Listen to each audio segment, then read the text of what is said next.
Right, back here, reporting for duty. I have many thinkoids at the moment circulating and wanting to become a video. So I'll go slowly and stick with it as it relates directly to my mental health, because that's what I'm supposed to be focusing on, isn't it, Mikey? But yeah, I am still kind of cool with doing my go slow. Like, I've arranged nothing for tomorrow. I know where the fucking gym is. I could train or not train. It's total, I'm just leaving everything at the moment. It's like that cancellation now means like the first week's done. It fucking only feels like yesterday. But that means I've got another week to start preparing environmentally, physically, mentally, and thinking, right, again, off the back of this, what I've been looking to do each and every one of these day ones has been to start treating it like it's always supposed to have been from the start. I'm supposed to have been treating a lot of this shit I'm doing as not my job, but my occupation. So having some set fucking dedicated hours, like most people would do. And,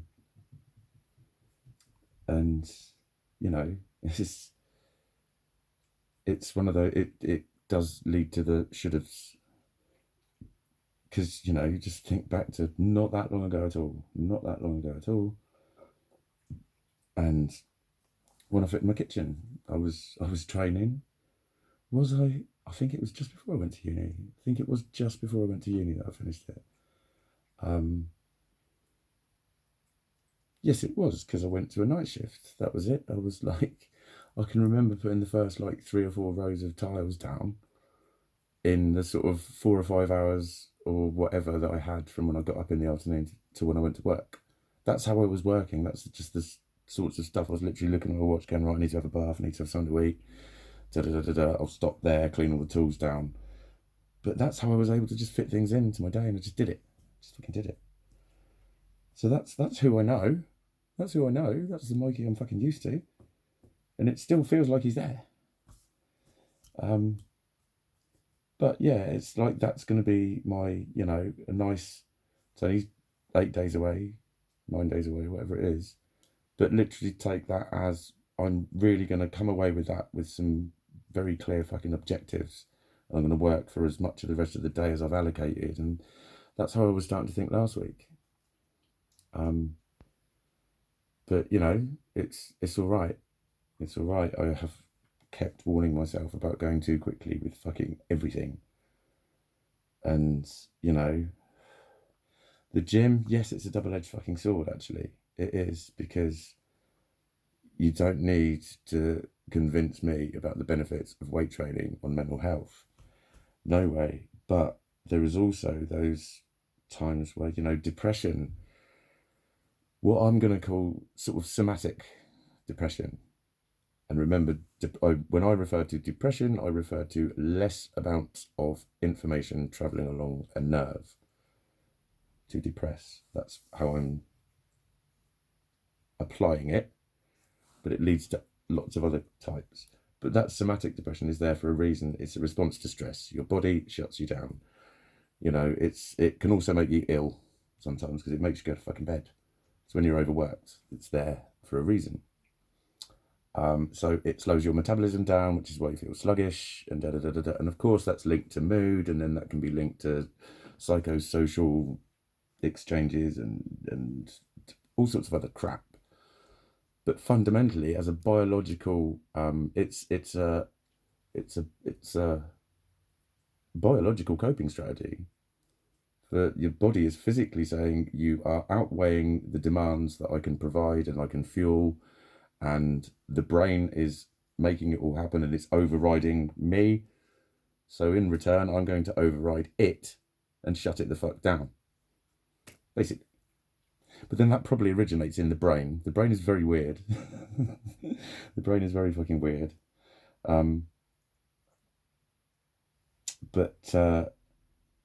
So the weight training can, I think, contribute to the crashes if I'm going too hard at it. Because, you know, like I say, when I had the however many days it was, I think it was 2 stints of 5, or well, I think one was 4 and maybe 5, and then there was 2-ish days of okayness, and then 6 days, something like that.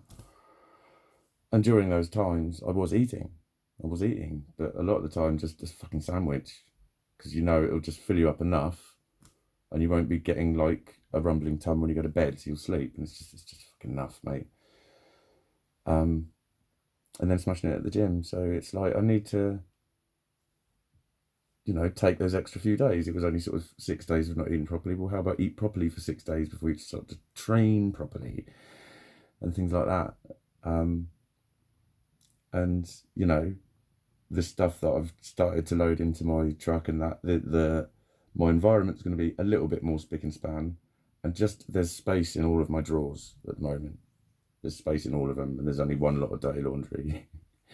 Because that'd be another thing for someone who is as disorganized as me, having to unpack fucking drawers and ram things and fold them in and shove them in. It just makes everything take way more longer, especially when it's just taking you 6 or 7 hours to do and fold 3 lots of fucking washing. But yeah, it's just have a nice sort of measured approach. I've come off the back of one of my illness periods. I had some Reiki today. That was probably going to be another thinkoid, to be honest. But no, it was lovely. It was lovely. So that's another benefit. You know, Reiki is one of those that it's an ongoing thing. We're going to do some attunements on each other, which would be cool. Master to master attunements. So that would be really nice as well. Let me finish. Was I finished? I think I was pretty much finished actually about this kind of. I think I've done this before, but then it's just led to, like, you know, I don't have to finish the bedroom tonight, and then that's just led to it being messy for another 3 weeks or whatever. Do you know what I mean? I think it's sometimes been my downfall, but sometimes just been well. This time I'm just going, no, it's all right. Everything that would just be like ugh. It's okay. It's little steps, and keep taking those little steps, and keep making those little improvements, and keep noticing them along the way, and being grateful for them, and seeing them as the beginning of a return. I think very often people are so keen to see you well that the first sign of it, they want to pronounce you well, and you want to pronounce you well. And then if you have too many fucking fall downs, then you have to start doing it differently, and that's what I'm doing, because that's the only thing that's making sense. But yeah, there was another thing actually that I think probably the fact that my cousin is my cousin, and there's that difference in the relationship. But I know a few times we came up against things that I've been making videos about, me seeming to be obstructive about something, and you know, talking about stuff. But what I've noticed with her is she keeps listening. If she doesn't understand, she doesn't speak sometimes. Sometimes what I noticed was she definitely thinks before she speaks as well. She starts to speak, and then she composes herself, and then she asks a question. And she was asking a lot of questions, which that can be another trigger. I often say I feel like I'm being interrogated. Because it's very often in the context of I'm like, you know, I've heard of that one before, or this was my experience of it, and I sound like I'm nullifying what their good experience was. And it has led to a lot of contrition, attrition, whatever. But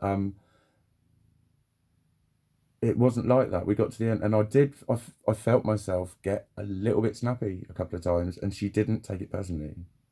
That's all she did. It was just, and I remember one time having to clarify, say, I just said you, I'm not talking to you. I was talking to all of the people that have already said this to me, sort of thing.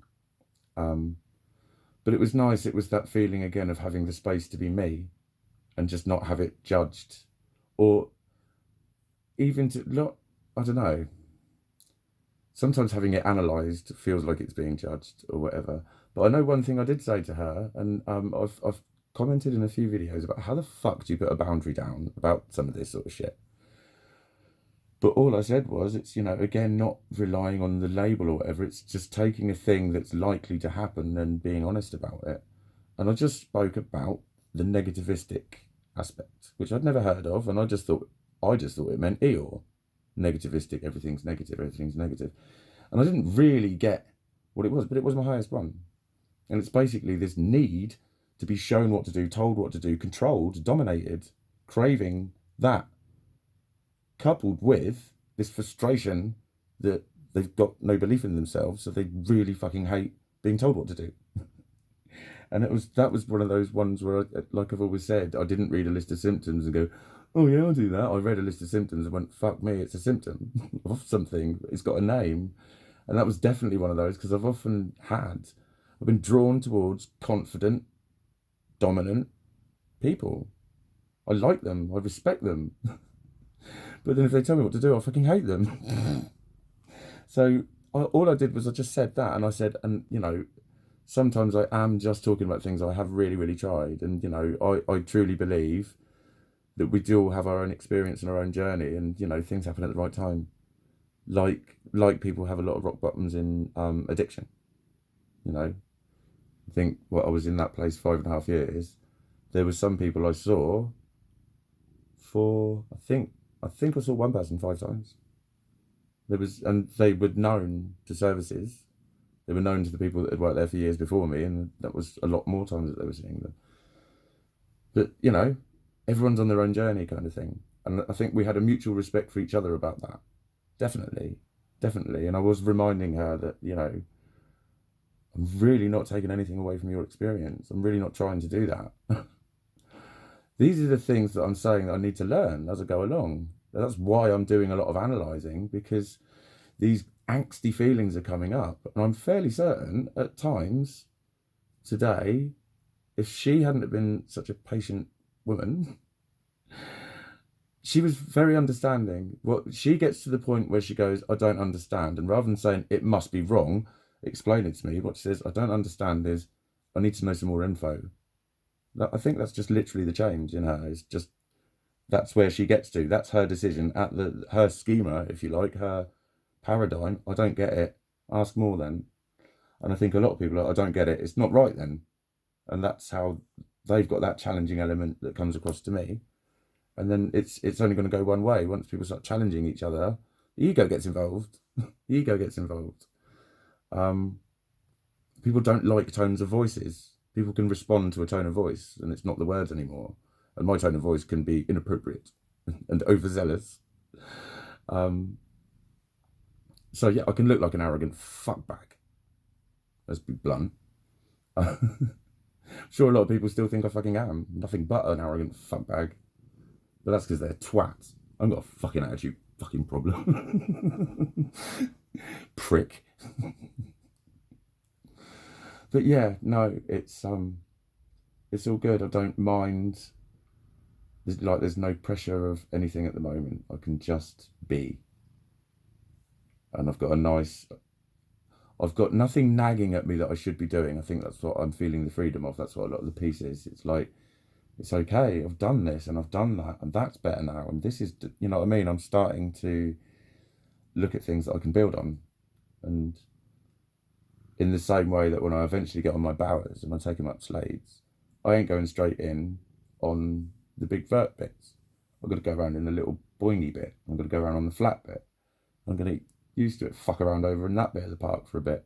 Try the ramp for a while. I used to fly on those things. I broke my leg. I was never that good at BMXing, but I basically was trying to revert to my BMXing skills as a much larger adult with a very good bike, but I was, on jumps that are basically designed for fucking motorbikes. Bit beyond my fucking skill set. That's why I broke my leg, to be honest. I was pushing my boundaries and facing my fears and breaking my leg. But on them, up there, I was fucking brilliant. I would ride them fuckers in the park. I know I could. It would come back. But I ain't going straight in that. It'll take a while. It'll take fucking ages to get that good. Because I used to live on those fucking things. I hardly ever walked anywhere when I was 10, 11, 12. I just had them on. I used to do my paper round on them. I used to go to school on them. They were fucking, I had to walk around the fucking school and put them on my bag. But they went on. I used to fucking skate home, skate everywhere. That's why I got good. But, you know, it's a nice analogy. I've got a big skill set that I know is there, but I don't jump on the fucking bowers and take them on a vert ramp. I don't drop in off a fucking half pipe with them, with no skills relearned. I like that. I need to build up to getting on a fucking vert ramp on them. I need to build up to sorting my shit out. Beautiful analogy there, Mikey. Thanks, Mikey.